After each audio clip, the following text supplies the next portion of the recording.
O exemplo clássico de sinergia de habilidades era essa jovem jornalista. Se ela aprendesse ativamente as habilidades de vendas e marketing, sua renda poderia aumentar de forma espetacular. Se eu fosse ela, faria alguns cursos de redação publicitária além de vendas. Então, em vez de trabalhar no jornal, eu procuraria um emprego em uma agência de publicidade. Mesmo se seu salário se reduzisse, ela aprenderia a comunicar-se sinteticamente, como se faz com tanto sucesso na publicidade. Ela também aprenderia relações públicas, uma habilidade importante. Aprenderia como obter milhões em publicidade gratuita. Então, de noite, nos fins de semana, ela poderia escrever seu grande romance. E quando este tivesse terminado, ela estaria mais apta a vender seu livro. E assim, em pouco tempo, ela poderia ser autora de best-sellers. Quando publiquei meu primeiro livro, If You Want to Be Rich and Happy, Don't Go to School. Se você quer ser rico e feliz, não vá para a escola. Um editor sugeriu que eu mudasse o título para A Economia da Educação. Falei que com um título como este, eu só conseguiria vender 2 exemplares, um para minha família e outro para meu melhor amigo. O problema é que eles esperariam ganhá-lo. O agressivo título foi escolhido porque eu sabia que assim obteria toneladas de publicidade. Sou favorável à educação e acredito em reforma educacional. De outra forma, por que continuaria eu a pressionar por mudanças em nosso sistema de ensino antiquado? Por isso escolhi um título que me permitisse ir a mais apresentações de televisão e rádio, simplesmente por causa da controvérsia. Muitas pessoas pensaram que eu era louco, mas o livro vendeu muito bem. Quando me formei na Academia de Marinha Mercante dos Estados Unidos em 1969, meu pai instruído ficou feliz. A Standard Oil, da Califórnia, me contratara para sua frota de navios tanque. Eu era terceiro e imediato, e o salário era baixo em comparação ao de meus colegas, mas era um bom emprego para um recém-formado. Meu salário inicial era de cerca de $42 mil ao ano, incluindo as horas extras, e eu só trabalhava durante 7 meses. Tinha 5 meses de férias. Se eu quisesse, poderia ter ido para o Vietnã com uma empresa de navegação subsidiária e teria com facilidade dobrado meu salário em vez de descansar nas férias. Tinha uma grande carreira à minha frente, contudo, me demiti 6 meses depois e fui para a Marinha dos Estados Unidos para aprender a voar. Meu pai instruído ficou arrasado. Pai rico me deu parabéns. Na escola e no local de trabalho estava na moda a especialização. Isto é, para ganhar mais ou obter uma promoção era necessário especializar-se em algo como ortopedia ou pediatria. O mesmo se aplica a contadores, arquitetos, advogados, pilotos e outros. Meu pai instruído acreditava no mesmo dogma e ficou empolgado quando finalmente obteve um doutorado. Ele muitas vezes admitia que as escolas recompensam pessoas que estudam mais e mais a respeito de menos e menos. Pai rico me incentivava a fazer exatamente o oposto. Você precisa saber um pouco sobre várias coisas, era a sua sugestão. É por isso que durante anos trabalhei em diferentes áreas de suas empresas. Por um tempo, trabalhei no departamento de contabilidade. Embora eu provavelmente nunca chegasse a ser um contador, ele queria que eu aprendesse por osmose. Pai rico sabia que eu pegaria o jargão e o sentimento daquilo que é importante e do que não é importante. Também trabalhei como ajudante de garçom e como operário na construção, bem como em vendas, reservas e marketing. Ele estava preparando Mike e eu. Ele insistia em que nos sentássemos para assistir a seus encontros com diretores de banco, advogados, contadores e corretores. Queria que conhecêssemos um pouco sobre cada aspecto de seu império. Quando abandonei meu emprego bem pago na Standard Oil, meu pai instruído teve uma conversa séria comigo. Ele estava perturbado. Ele não podia entender minha decisão de largar uma carreira que oferecia salário alto, grandes benefícios, muito tempo de folga e oportunidades de promoção. Quando me perguntou certa noite por que você se demitiu, eu não consegui por mais que tentasse explicar para ele. Minha lógica não se encaixava com a lógica dele. O grande problema é que minha lógica era a lógica de meu pai rico. A segurança no emprego era tudo para meu pai instruído. Aprender era tudo para meu pai rico. Meu pai instruído pensou que eu tivesse ido para o curso para aprender a ser um comandante de navio. Pai rico sabia que eu estava lá para estudar comércio internacional. Enquanto eu estudava, fiz transporte de cargas, naveguei em grandes cargueiros, em navios de passageiro pelo Extremo Oriente e pelo Pacífico Sul. Pai rico me incentivava a navegar pelo Pacífico em lugar de ir para a Europa, porque sabia que as nações emergentes estavam na Ásia e não no velho continente. A maioria de meus colegas de turma, incluindo Mike, ainda participava de festas nas suas fraternidades. E eu já estudava comércio, gente, estilos de negócio e culturas no Japão, Taiwan, Tailândia, Singapura, Hong Kong, Vietnã, Coreia, Tahiti, Samoa e Filipinas. Eu também frequentava festas, mas não em fraternidades. Cresci rapidamente. Meu pai instruído não conseguia entender por que eu me demitira do emprego e entrara para a Marinha dos Estados Unidos. Disse-lhe que queria aprender a voar, mas realmente queria aprender a comandar tropas. Pai rico me explicara que a parte mais difícil da condução de uma empresa é a gestão de pessoas. Ele passara 3 anos no exército. Meu pai instruído tinha sido isento do serviço militar. Pai rico me falou do valor de aprender a liderar pessoas em situações difíceis. Liderança é o que você precisa aprender agora, dizia. Se você não for um bom líder, receberá um tiro pelas costas, como ocorre nos negócios. Ao voltar do Vietnã, em 1973, me desliguei embora adorasse voar. Consegui um emprego na Xerox Corporation. Fui para lá por uma razão, e esta não estava nos benefícios. Eu era bastante tímido, e a ideia de vender me parecia a coisa mais apavorante do mundo. A Xerox tem um dos melhores programas de treinamento em vendas dos Estados Unidos. Pai rico ficou muito orgulhoso de mim. Meu pai instruído ficou envergonhado. Sendo um intelectual, considerava que os vendedores estavam abaixo dele. Trabalhei na Xerox durante 4 anos até que superei o medo de bater as portas e ser rejeitado. Ao alcançar permanentemente um lugar entre os 5 maiores vendedores, me demiti e fui em frente, deixando atrás de mim outra grande carreira em uma ótima empresa. Em 1977, formei minha primeira empresa. Pai rico preparara Mike e eu para assumirmos empresas, de modo que agora eu precisava formá-las e pô-las a funcionar. Meu primeiro produto, uma carteira de nylon e velcro, era fabricado no Extremo Oriente e remetido a um armazém em Nova York, perto da escola que eu frequentara. Minha educação formal estava completa e era tempo de testar minhas asas. Se eu fracassasse, estaria falido. Pai rico achava que era melhor quebrar antes dos 30. Você ainda tem tempo de se recuperar, era seu conselho. Na véspera de meu 30º aniversário, a primeira remessa saiu da Coreia para Nova York. Hoje ainda faço negócios internacionais, e conforme me incentivou o pai rico, procuro os países emergentes. Minha empresa de investimentos opera na América do Sul, Ásia, Noruega e Rússia. Há um velho dito segundo o qual emprego é a sigla de quase quebrado. E, infelizmente, eu diria que isso se aplica a milhões de pessoas. Como a escola não acha que inteligência financeira seja inteligência, a maioria dos trabalhadores vive dentro de suas posses, trabalham e pagam as contas. Há outra terrível teoria da administração que diz: os empregados trabalham apenas o suficiente para não serem demitidos, e os empregadores pagam apenas o suficiente para os trabalhadores não irem embora. E se você observa a escala salarial da maioria das empresas, diria que há uma certa verdade na afirmação. O resultado líquido é que, em geral, os trabalhadores não progridem. Eles fazem o que foram ensinados a fazer, conseguir um emprego seguro.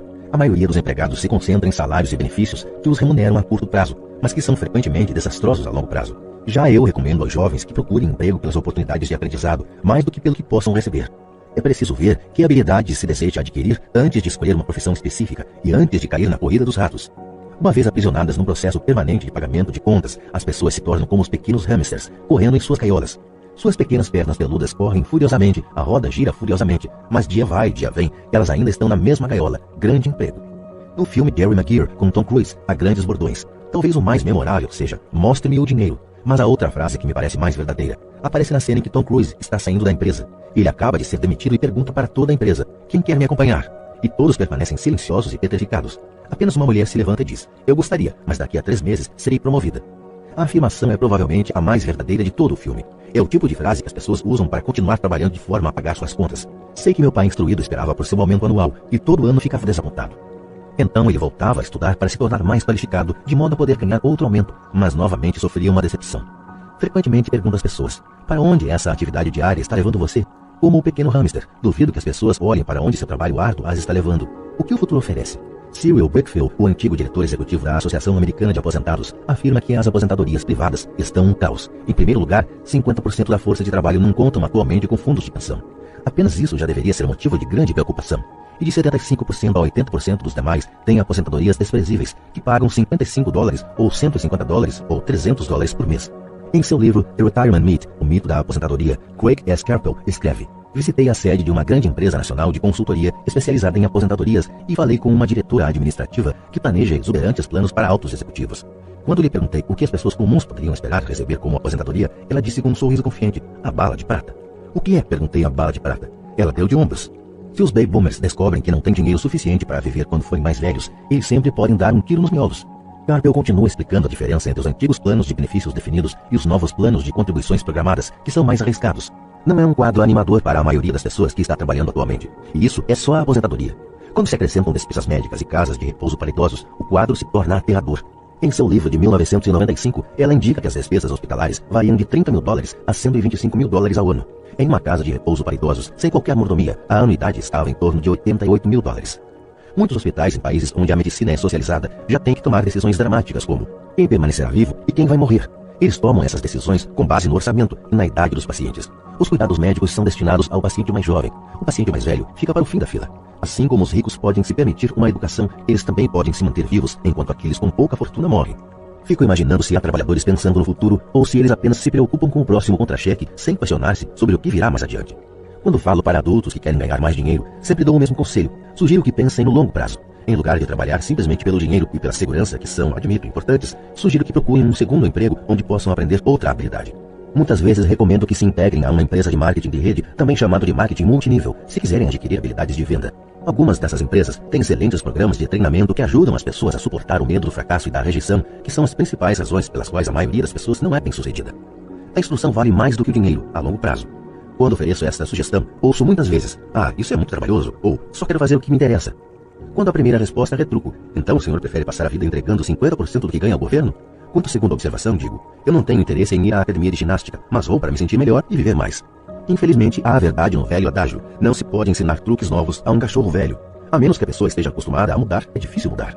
Mas para aqueles que ainda estão em cima do muro em relação à ideia de trabalhar para aprender algo novo, ofereço esta palavra de incentivo: a vida se parece muito com ir à academia.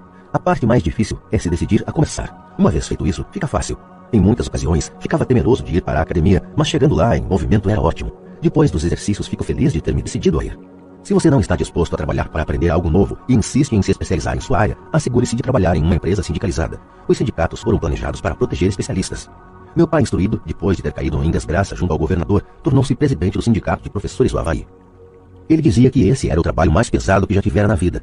Meu pai rico, por outro lado, passou toda a sua vida fazendo o possível para que suas empresas não fossem sindicalizadas. Ele foi bem sucedido, embora os sindicatos fizessem força, pai rico sempre conseguiu combatê-los. Pessoalmente não tomo partido porque posso ver a necessidade e os benefícios de ambas as situações. Se você seguir os conselhos da escola, tornando-se altamente especializado, então procure a proteção do sindicato. Por exemplo, se eu tivesse prosseguido minha carreira de piloto de aviões, eu teria procurado trabalhar em uma empresa em que o sindicato dos pilotos fosse forte. Por quê?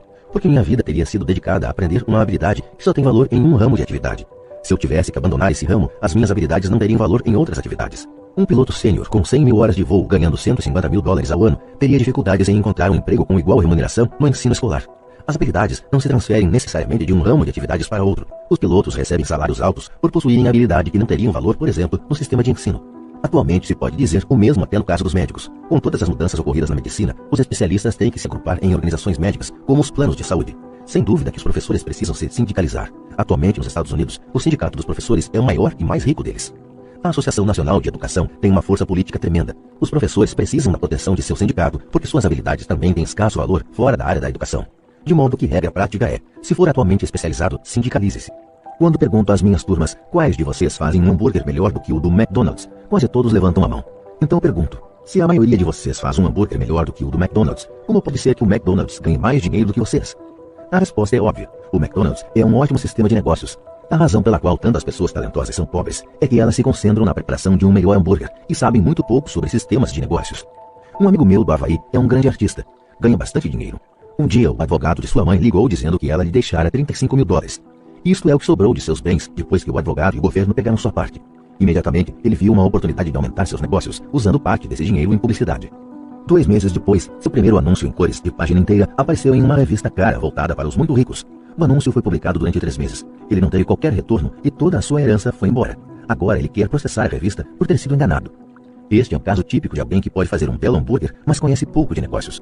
Quando eu lhe perguntei o que ele tinha aprendido, sua resposta foi que publicitários são escroques. Então lhe perguntei se ele não gostaria de fazer um curso de vendas e outro de marketing direto. Sua resposta foi, não tenho tempo e não quero jogar dinheiro fora. O mundo está cheio de pessoas talentosas. Com muita frequência, são pobres ou têm dificuldades financeiras ou ganham menos do que poderiam, não pelo que sabem, mas pelo que não sabem. Concentram-se em aperfeiçoar suas habilidades de fazer um melhor hambúrguer, em vez de pensar em como vender e entregar esse hambúrguer. Talvez o McDonald's não faça o melhor hambúrguer, mas é o melhor no ofício de vender e entregar um sanduíche básico médio.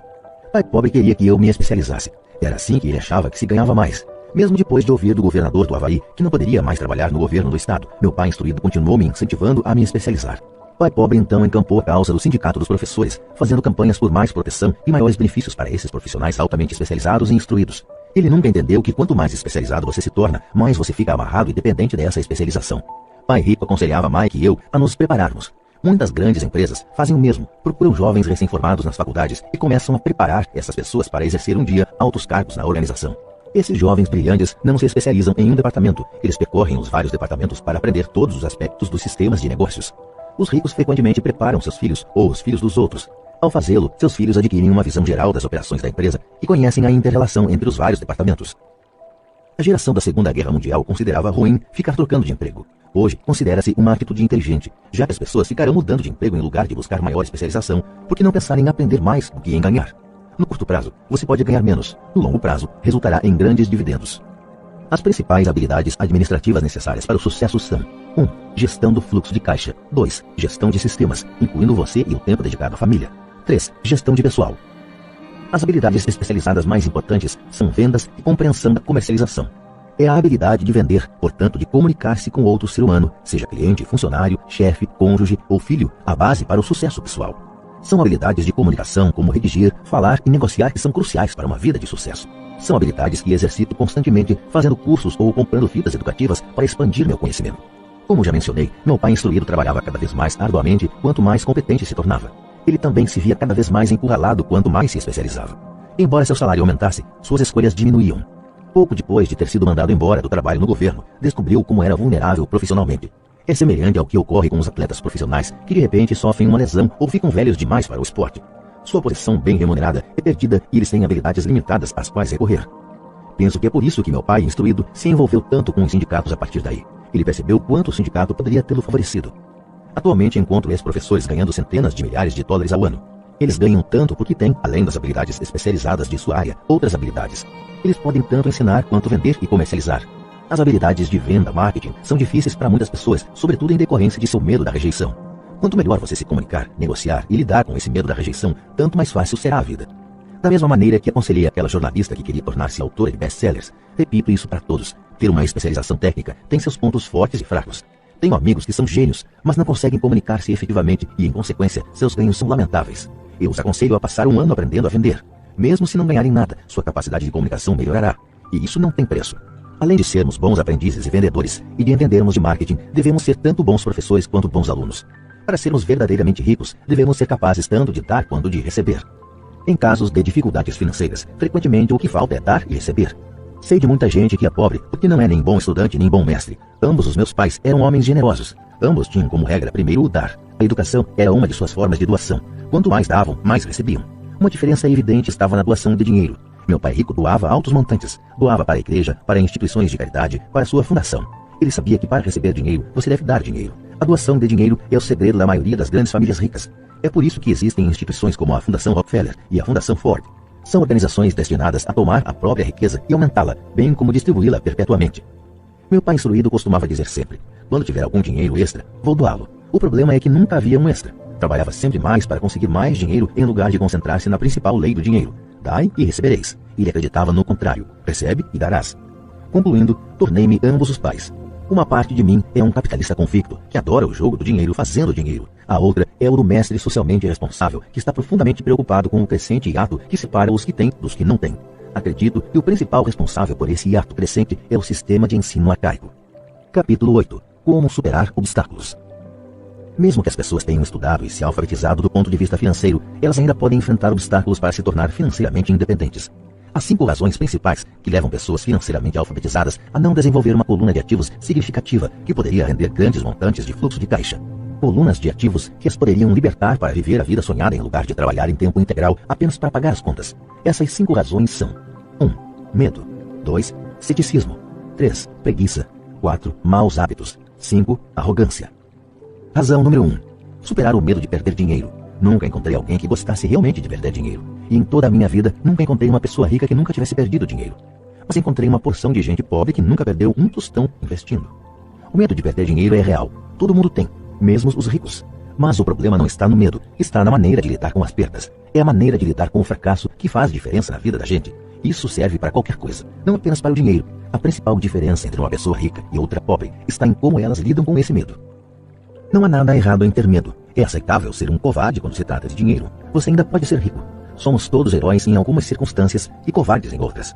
Uma amiga de minha esposa é enfermeira de um pronto-socorro. Quando vê sangue, entra em ação. Quando fala em investir, ela sai correndo. Quando eu vejo sangue, não fujo, desmaio. Meu pai rico entendia as fobias relativas ao dinheiro. Algumas pessoas têm pavor de cobra. Algumas pessoas têm pavor de perder dinheiro. Ambas são fobias, dizia. Sua solução para a fobia de perder dinheiro era um pequeno verso: se você odeia risco e preocupação, comece cedo. É por isso que os bancos aconselham iniciar o hábito da poupança desde a juventude. Se você começar jovem, será fácil ser rico. Não vou me estender sobre isso, mas há uma grande diferença entre pessoas que começam a poupar aos 20 anos e as que começam aos 30. Uma diferença apreciável. Disse que um dos assombros do mundo é o poder dos juros compostos. A aquisição da ilha de Manhattan é considerada uma das maiores pechinchas de todos os tempos. Nova York foi comprada por $24 em badulaques e contas de vidro. Contudo, se esses $24 tivessem sido investidos a juros de 8% ao ano, esses $24 estariam valendo mais de 28 trilhões em 1995. Manhattan poderia ser recomprada e ainda sobraria dinheiro para comprar boa parte de Los Angeles, especialmente com os preços de imóveis vigentes em 1995. Meu vizinho trabalha para uma grande empresa de computadores. Está lá há 25 anos. Em 5 anos, ele deixará a empresa com $4 milhões em seu fundo de pensão privado. O dinheiro está aplicado em fundos mútuos altamente rentáveis, que ele converterá em títulos e papéis do governo. Ao aposentar-se, ele estará com 55 e terá um fluxo de caixa de cerca de $300 mil ao ano, mais do que o seu salário atual. Isso quer dizer que é possível fazer, mesmo se você não quer perder ou odeia riscos. Mas precisa começar cedo e fazer um plano de pensão. Além disso, você deveria contratar um consultor financeiro em que confia antes de investir. Mas se não tiver muito tempo pela frente ou se quiser aposentar-se mais cedo, como você lida com o medo de perder dinheiro? Meu pai pobre não fez nada. Ele simplesmente evitava o assunto, recusando-se a discuti-lo. Pai rico, por outro lado, recomendava que eu pensasse como um texano. Gosto do Texas e dos texanos, falava. No Texas, tudo é maior. Quando os texanos ganham, eles ganham muito. E quando perdem, é espetacular. Eles gostam de perder? Perguntei. Não estou dizendo isso. Ninguém gosta de perder. Mostre-me um perdedor feliz e eu lhe mostro um fracassado, respondeu Pai Rico. É da atitude dos texanos em face do risco, da recompensa e do fracasso que estou falando. É como eles encaram a vida. Eles vivem grande. Não como a maioria do pessoal daqui, que vive como baratas quando se trata de dinheiro. Baratas com medo que alguém jogue um facho de luz em cima delas. Gente que se lamoria quando o empregado do armazém erra o troco por 20 centavos. Pai Rico continuou explicando. O que eu mais gosto é da atitude dos texanos. Eles se orgulham de ganhar e se gabam quando perdem. Os texanos têm um ditado. Se você for quebrar, quebra em grande estilo. Você não vai querer admitir que quebrou por uma ninharia. A maioria das pessoas aqui tem tanto medo de perder que não tem sequer uma ninharia para perder. Ele falava constantemente com Mike e comigo que a maior razão da falta de sucesso financeiro era que a maioria das pessoas buscava segurança demais. As pessoas têm tanto medo de perder que elas perdem, costumava dizer. Fran Tarkenton, que foi um grande zagueiro do futebol americano, dizia isso de outra forma. Vencer significa não ter medo de perder. Ao longo de minha vida, observei que os ganhos em geral se seguem às perdas. Antes de aprender a andar de bicicleta, levei muitas quedas. Nunca encontrei um jogador de golfe que não tivesse perdido alguma vez uma bola. Nunca encontrei alguém apaixonado que nunca tivesse tido o coração despedaçado. E nunca encontrei ninguém rico que não tivesse perdido dinheiro. A maioria das pessoas não obtém ganhos financeiros porque a dor de perder dinheiro é maior do que a alegria de ficar rico. Outro ditado do Texas é: todos querem ir para o céu, mas ninguém quer morrer. Todos sonham em ser ricos, mas têm pavor de perder dinheiro. Então nunca se chegará ao céu. Pai Rico costumava contar para Mike e para mim histórias de suas viagens ao Texas. Se você quer realmente aprender como lidar com o risco, com as perdas e com os fracassos, vá para San Antônio e visite o Álamo. O Álamo é uma grande história de gente corajosa que optou por lutar, sabendo que não havia esperança de sucesso contra a superioridade do inimigo. Eles preferiram morrer a render-se. É uma história inspiradora que merece ser estudada. Contudo, não deixa de ser uma trágica derrota militar. Eles levaram um chute no traseiro, um fracasso se quiserem, perderam. Então, como é que os texanos lidam com o fracasso? Eles ainda gritam: lembre-se do Álamo. Mike e eu ouvimos esta história muitas vezes. Pai Rico sempre as repetia quando estava entrando em um grande negócio e ficava nervoso. Depois que tinha estudado tudo e era pegar ou largar, ele nos contava a história. Toda vez que sentia medo de cometer um erro ou de perder dinheiro, ele nos contava a história. Ela lhe dava força. Lembrava-lhe que sempre é possível transformar uma perda financeira em um ganho financeiro. Pai Rico sabia que esse fracasso o tornaria mais forte e mais esperto. Não é que ele quisesse perder, apenas sabia quem ele era e como ele aceitaria a perda. Ele pegaria uma perda e a transformaria em um ganho. Isso é que o tornava um vencedor e os outros perdedores. A história lhe dava coragem para avançar quando outros recuavam. É por isso que gosto tanto dos texanos. Eles pegaram um grande fracasso e o transformaram em uma grande atração turística que lhes rende milhões. Provavelmente as palavras que mais significam para mim nos dias de hoje são estas. Os texanos não escondem seus fracassos, são inspirados por eles. Pegam seus fracassos e os transformam em gritos de guerra. O fracasso inspira os texanos a se tornarem vencedores. Mas isso não é apenas uma fórmula para os texanos, é uma fórmula para todos os vencedores. É como andar de bicicleta. As quedas foram parte do meu aprendizado. Lembro que elas aumentavam minha determinação de aprender, não a diminuíam. Também disse que nunca encontrei um jogador de golfe que nunca tivesse perdido uma bola. Perder uma bola ou um torneio serve de inspiração aos jogadores de golfe para serem melhores, praticarem mais, estudarem mais. Isso é o que os aperfeiçoa.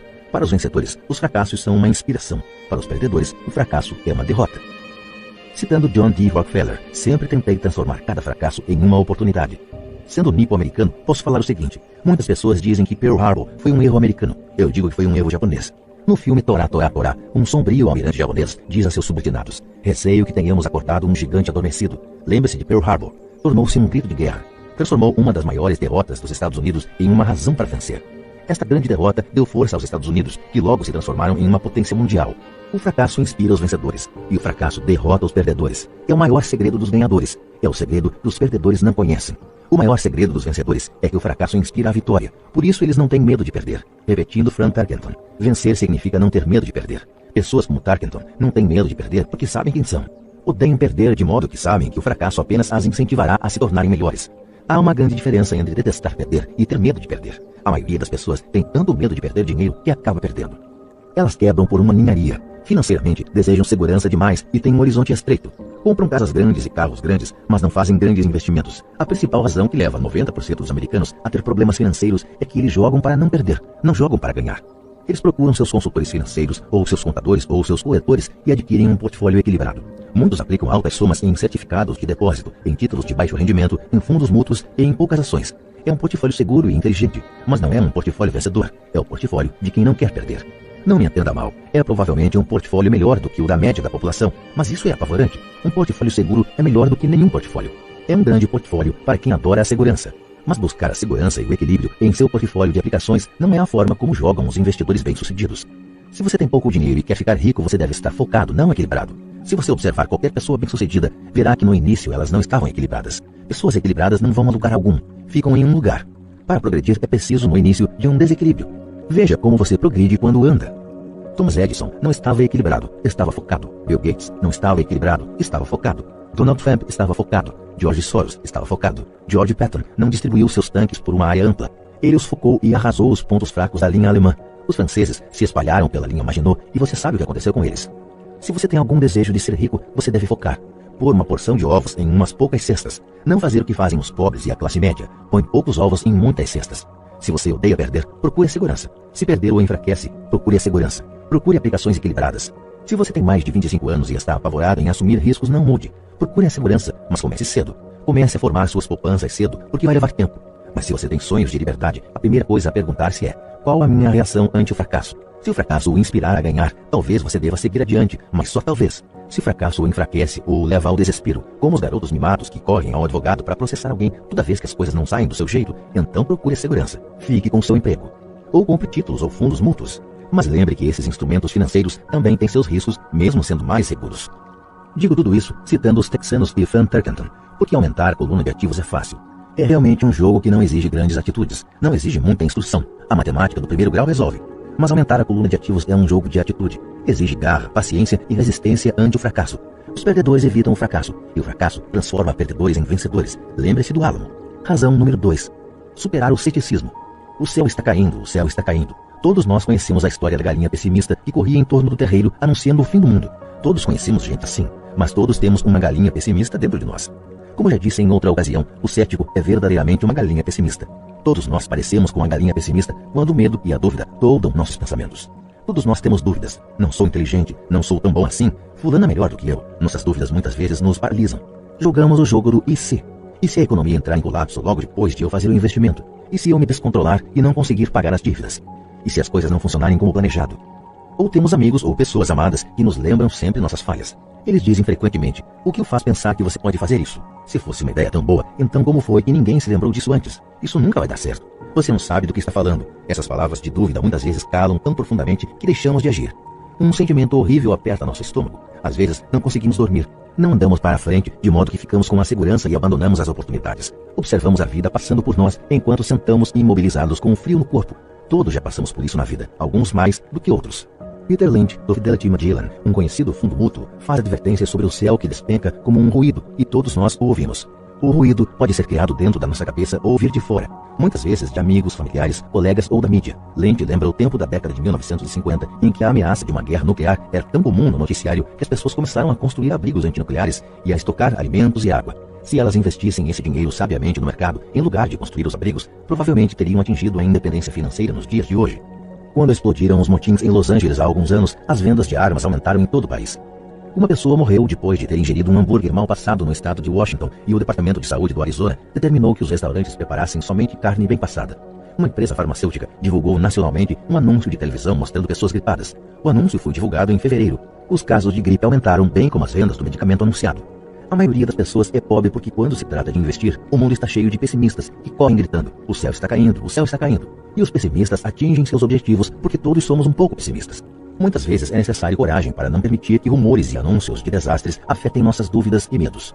Em 1992, um amigo chamado Richard foi de Boston a Phoenix para visitar minha mulher e eu. Ele estava impressionado com o que tínhamos feito por meio de ações e imóveis. Os preços dos imóveis em Phoenix estavam deprimidos. Passamos 2 dias mostrando-lhe o que considerávamos excelentes oportunidades de geração de fluxo de caixa e de valorização de capital. Minha mulher e eu não somos verdadeiramente corretores imobiliários, somos apenas investidores. Depois de identificar uma unidade em um condomínio de lazer, chamamos o corretor que a vendeu para Richard naquela mesma tarde. O preço era de apenas $42 mil para uma casa de 2 quartos. Unidades semelhantes estavam sendo vendidas a $65 mil. Meu amigo achou que era uma pechincha, fechou o negócio e voltou para Boston. 2 semanas depois, o corretor ligou dizendo que meu amigo tinha voltado atrás. Liguei imediatamente para ele, a fim de saber o que ocorrera. Tudo o que ele disse foi que falou com um vizinho, e este lhe disse que era um mau negócio. O preço era alto demais. Perguntei a Richard se o vizinho era um investidor. Richard respondeu não. Quando eu lhe perguntei por que então lhe dava ouvidos, meu amigo partiu para a defensiva e simplesmente disse que preferia procurar um pouco mais. O mercado imobiliário de Phoenix se recuperou, e por volta de 1994, aquela pequena unidade estava sendo alugada por $1.000 mensais, $2.500 nos meses de inverno. Seu valor alcançava em 1995 $95 mil. Tudo o que Richard teria precisado era dar uma entrada de $5 mil e já teria dado o primeiro passo para sair da corrida dos ratos. Até hoje, ele não fez nada. E as pechinchas de Fênix ainda estão aí, só que agora é preciso procurar bem mais. O recuo de Richard não me surpreendeu. É o chamado remorso do comprador e afeta a todos. São essas dúvidas que atrapalham. O pessimismo ganhou e perdeu-se uma chance de libertação. Outro exemplo. Uma pequena parte de meus ativos está aplicada em certificados de gravame de impostos, em lugar de certificados de depósitos. Assim, meu dinheiro rende 16% ao ano, o que sem dúvida é melhor do que os 5% que o banco oferece. Esses certificados são garantidos por imóveis e são estabelecidos por leis estaduais, o que também é melhor do que o que a maioria dos bancos oferece. A fórmula em que estão embasados os torna seguros. Eles só não têm liquidez, de modo que eu os considero certificados de depósito com prazo de 2 a 7 anos. Sempre que menciono para alguém, especialmente para aqueles que aplicam em certificados de depósito, que também aplicam daquela forma, ouço dizer que se trata de uma opção arriscada. Dizem que eu não deveria aplicar nesses títulos. Quando pergunto como obtiveram essa informação, mencionam um amigo ou uma revista de negócios. Eles nunca aplicaram nisso e falam para quem o faz que é um equívoco fazê-lo. O rendimento mais baixo que procuro é 16%, mas pessoas cheias de dúvidas se conformam com 5%. A dúvida é cara. Quero ressaltar que são essas dúvidas e esse ceticismo que mantém muitas pessoas na pobreza, correndo atrás da segurança. O mundo real está aí, esperando que você enriqueça. Só as dúvidas mantêm as pessoas na pobreza. E como já disse, sair da corrida dos ratos é tecnicamente fácil. Não requer muita instrução, mas as dúvidas são um obstáculo para muita gente. Os céticos nunca ganham, dizia Pai Rico. A dúvida não esclarecida e o medo criam um cético. Os céticos criticam e os vencedores analisam. Era outra de suas frases favoritas. Pai Rico explicava que a crítica cegava, enquanto a análise abria os olhos. A análise permitia que os vencedores vissem que os críticos eram cegos e que percebessem oportunidades que todos os demais não percebiam. E encontrar o que os outros não veem é a chave para qualquer sucesso. Os imóveis são uma poderosa ferramenta de investimento para quem esteja em busca da independência financeira. É um instrumento único. Contudo, sempre que menciono os imóveis como uma aplicação, ouço alguém dizer, não quero consertar vasos sanitários. Isso é o que Peter Lynch chama de ruído. É o que Pai Rico chamava de conversa de cético. Alguém que critica e não analisa. Alguém que deixa que suas dúvidas e medos fechem sua mente em vez de abrir seus olhos. Quando alguém fala, não quero consertar vasos sanitários, tenho vontade de retrucar. E o que o faz pensar que eu quero? Eles estão dizendo que um vaso é mais importante do que aquilo que eles querem. Eu falo de liberação da corrida dos ratos e eles pensam em vasos sanitários. Esse é o padrão de pensamento que mantém muita gente na pobreza. Criticam em vez de analisar. A chave de seu sucesso está nos não quero, dizia Pai Rico. Eu também não estou a fim de consertar vasos sanitários. Procuro sempre um bom administrador de imóveis que conserte os vasos. E ao encontrar um bom administrador que cuide bem dos imóveis, meu fluxo de caixa aumenta. Mais importante ainda, um bom administrador de imóveis me permite comprar ainda mais imóveis, pois não preciso me preocupar com o conserto dos vasos sanitários. Um bom administrador de imóveis é a chave para o sucesso com imóveis. Achá-lo é mais importante do que o próprio imóvel. Um bom administrador muitas vezes sabe de bons negócios antes dos corretores, o que os torna ainda mais valiosos. É isso o que meu pai rico queria dizer quando falava, a chave de seu sucesso está nos não quero. Como eu também não quero consertar vasos, descobri uma forma de comprar mais imóveis e apressar minha saída da corrida dos ratos. As pessoas que continuam falando, não quero consertar vasos sanitários, muitas vezes se privam desse poderoso instrumento de investimento. Os vasos são mais importantes que sua liberdade. No mercado de ações ouço muita gente declarar, não quero perder dinheiro. Bom, o que os leva a pensar que eu ou qualquer outra pessoa gostamos de perder dinheiro? Eles não ganham dinheiro porque optam por não perder dinheiro. Em lugar de analisar, fecham suas mentes a outro poderoso meio de investimento, o mercado de ações. Em dezembro de 1996, estava passando com um amigo pelo posto de gasolina do bairro. Ele olhou e viu que o preço da gasolina estava aumentando. Meu amigo é um cara encucado, um pessimista. Para ele, o céu está sempre a ponto de cair, e em geral, cai sobre sua cabeça. Quando chegamos em casa, ele me expôs todas as estatísticas que mostravam por que o preço do petróleo deveria aumentar nos próximos anos. Estatísticas que eu nunca vira antes, mesmo quando eu já tinha um substancial bloco de ações de uma empresa petrolífera. Com essa informação em mãos, comecei a procurar e achei uma nova empresa petrolífera que estava a ponto de descobrir algumas jazidas. Meu corretor ficou entusiasmado com essa nova empresa, e eu comprei 15 mil ações por 65 centavos cada uma. Em fevereiro de 1997, enquanto escrevo este livro, o mesmo amigo e eu passamos pelo mesmo posto de gasolina e, de fato, o preço do combustível subira cerca de 15%. Novamente, o pessimista se preocupou e se queixou. Eu sorri porque em janeiro desse mesmo ano, o preço daquelas ações da pequena empresa petrolífera já valiam $3 cada uma. E o preço da gasolina deverá continuar aumentando se o que o meu amigo diz for verdade. Em vez de analisar, os pessimistas fecham suas mentes. Se a maioria das pessoas entendesse como uma ordem de stop funciona nos investimentos em ações, haveria mais gente investindo para ganhar do que para não perder. O stop é simplesmente um comando de computador que vende automaticamente suas ações se o preço começa a cair, ajudando-o a minimizar as perdas e a maximizar alguns ganhos. É uma grande ferramenta para aqueles que têm pavor de perder. Por isso, sempre que ouço pessoas preocupadas com os não quero, em vez de pensar no que querem, sei que o ruído de suas cabeças deve ser grande. O pessimista se apoderou delas e grita, o céu cai e os vasos sanitários estão enguiçando. Assim, elas evitam seus não quero, mas pagam um preço alto. Nunca conseguirão o que querem na vida. Pai Rico me mostrou uma maneira de olhar o pessimista. Faça o que fez o Coronel Sanders. Com 66 anos de idade, ele perdeu seu negócio e começou a viver da aposentadoria da Seguridade Social. Não era o suficiente. Ele começou a percorrer o país tentando vender sua receita de galinha frita. Ela foi recusada 1009 vezes antes que alguém dissesse sim. E ele acabou se tornando um multimilionário em uma idade em que a maioria das pessoas está desistindo. Ele era um homem corajoso e tenaz, dizia Pai Rico a respeito de Harlan Sanders. Assim, quando você estiver em dúvida e um pouco receoso, faça o que o Coronel Sanders fez com sua galinha. Ele a fritou. Razão número 3. Preguiça. Pessoas ocupadas são com frequência preguiçosas. Todos nós conhecemos histórias do homem de negócios que trabalha arduamente para ganhar dinheiro. Ele dá duro para ser um bom provedor de sua mulher e de seus filhos. Ele passa longas horas no escritório e leva trabalho para casa nos fins de semana. Um dia, ao chegar em casa, encontra-a vazia. Sua esposa foi embora com as crianças. Ele sabia que estava tendo problemas com a esposa, mas em vez de esforçar-se em fortalecer a relação, ele se dedicou ao trabalho. Desiludido, seu desempenho no emprego declina e ele é demitido. Hoje em dia, encontro frequentemente gente muito ocupada para cuidar de sua riqueza, e há pessoas muito ocupadas para cuidar da própria saúde. A causa é a mesma. Estão ocupadas e continuam ocupadas como forma de evitar algo que não desejam enfrentar. Ninguém precisa lhes dizer isso. No seu íntimo, elas sabem. De fato, se você falar sobre o assunto com elas, elas respondem muitas vezes com raiva ou irritação. Se não estão ocupadas com o trabalho ou com as crianças, muitas vezes estão ocupadas assistindo à televisão, jogando golfe ou fazendo compras. Contudo, lá no fundo sabem que estão fugindo de algo importante. Essa é a forma mais comum de preguiça. A preguiça mantendo-se ocupado. E qual é a cura para a preguiça? A resposta está em um pouco de ambição. Muitos de nós fomos educados pensando que a ambição ou a ganância é algo ruim. Pessoas gananciosas são más, dizia minha mãe. Contudo, todos nós temos o desejo de possuir coisas belas, novas ou empolgantes. Para manter essa emoção de desejo sob controle, muitas vezes os pais encontram formas de suprir esse sentimento com culpa. Você só pensa em você mesmo, não sabe que tem irmãos e irmãs? É uma das frases favoritas da minha mãe. Ou, você quer que eu compre o que para você? Repetia meu pai. Você pensa que fabricamos dinheiro? Você pensa que o dinheiro dá em árvore? Você sabe que não somos ricos. Não eram tanto as palavras, mas o sentimento de culpa que as acompanhava, o que me deixava possesso. O reverso da criação desse sentimento de culpa era: sacrifico minha vida para lhe comprar isto. Estou comprando para você porque nunca tive coisas assim quando criança. Tem um vizinho que está totalmente falido, mas que não consegue colocar o carro na sua garagem. A garagem está cheia de brinquedos das crianças. Esses garotos mimados têm tudo que sonham. Não quero que saibam o que é passar necessidade, diz o pai. Ele não tem um tostão guardado para mandar os filhos para a universidade ou para ele mesmo se aposentar, mas seus filhos têm todos os brinquedos possíveis. Recentemente, recebeu pelo correio um novo cartão de crédito e levou os filhos para conhecer Las Vegas. Faço isso pelos garotos, diz com ar de grande sacrifício.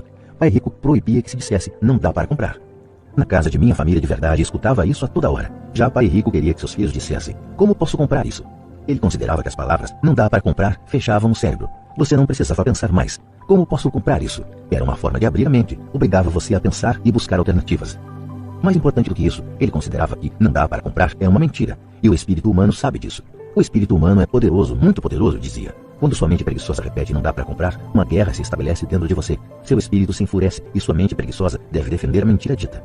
O espírito grita: vamos para a academia fazer exercícios. E a mente preguiçosa responde: estou cansada, trabalhei muito hoje. Ou o espírito humano diz: estou cansado de ser pobre. Vamos sair daqui e enriquecer. E a mente preguiçosa fala: pessoas ricas são gananciosas. Além disso, dá muito trabalho, não é seguro, posso perder dinheiro. Do jeito que está, já trabalho muito. Já tenho que fazer coisa demais no emprego. Veja o que tenho que fazer hoje à noite. O chefe quer que eu entregue de manhã.